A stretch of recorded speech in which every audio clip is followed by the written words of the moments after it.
Now, we know Cassel Mathale has wrapped up his testimony. Abra Barbier is our reporter in Parliament, and she joins us now live. And Abra, so much also being said about Cassel Mathale's seemingly inability to describe what he actually does on a daily basis. This is after we had found out that more than a year since the two deputies in this ministry were appointed, they still don't really have any kind of designated responsibilities.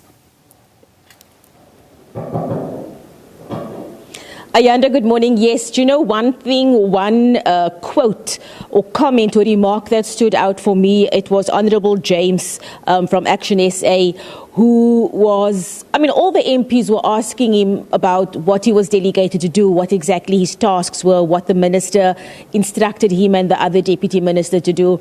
And he was covering up for the minister quite a lot. He was saying, I'm sure that at the right time he would have come because he was still learning, he was acclimatizing, was getting to know the department. And I'm sure at the right time he would have come and told us exactly what it is that he wants us to do. And then Honourable James took the opportunity to ask him, Deputy Minister, why do we need deputy ministers?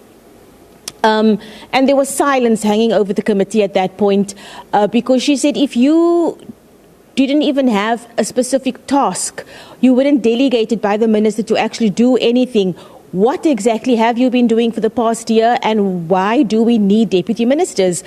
She wasn't the only one who asked the question, but she was the most direct at asking it. Other MPs asked things like, do you feel there is a need for deputy ministers? But Ms. James, I think, was most direct, and her irritation was visible on her face. So yes, that was one thing that stood out to MPs. The deputy minister did acknowledge that while he was shocked at the decision to disband the PKTT, and while he thought it could have been handled differently, especially in the case of Lieutenant General Nhlanhla Mkhwanazi trying to make contact with the minister to ask him for a meeting so that they can discuss this decision, the deputy minister felt that had that meeting taken place, had the minister afforded the provincial commissioner a meeting, we wouldn't have gotten to the point that we are at today. He said, however, later on, after being pushed by Advocate Arendse, he did say that he did agree with the disbanding of the PKTT, and he cited resources as his reason. And of course, he went on to mention areas like the Cape Flats, like Inanda. He mentioned Gauteng, KZN, Eastern Cape, and the Western Cape as provinces where specific teams are needed to deal with high murder rates. So that was his reasoning for why he believed it was a good decision to disband the PKTT. He just had issues with how it was done, Ayanda. Going as far as mentioning that, in fact, he found out on social media and at the time thought it was fake news. We know the committee is not sitting today, Abra, but what do we know also about what is likely to unfold in the coming days? Ayanda, they are sitting today, but they are sitting on housekeeping issues. So basically, they're going to be discussing scheduling. The one other thing that they are going to be discussing is the public submissions. The closing date for public submissions was the 17th of October. Members of the public were given an opportunity to send their opinions and statements and comments on the criminal justice system as a whole, and specifically on the state of the SAPS.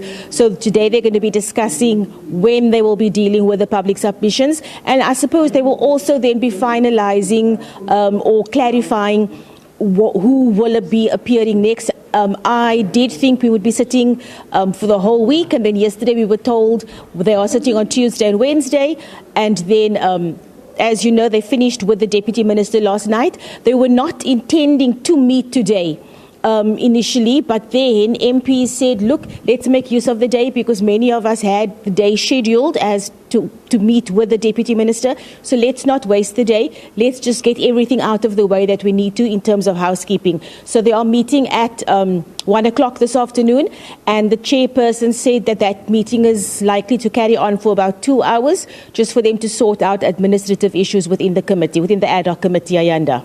Fair enough. Abra Barbier, thanks very much indeed. We'll keep a close eye on that housekeeping meeting as soon as it begins.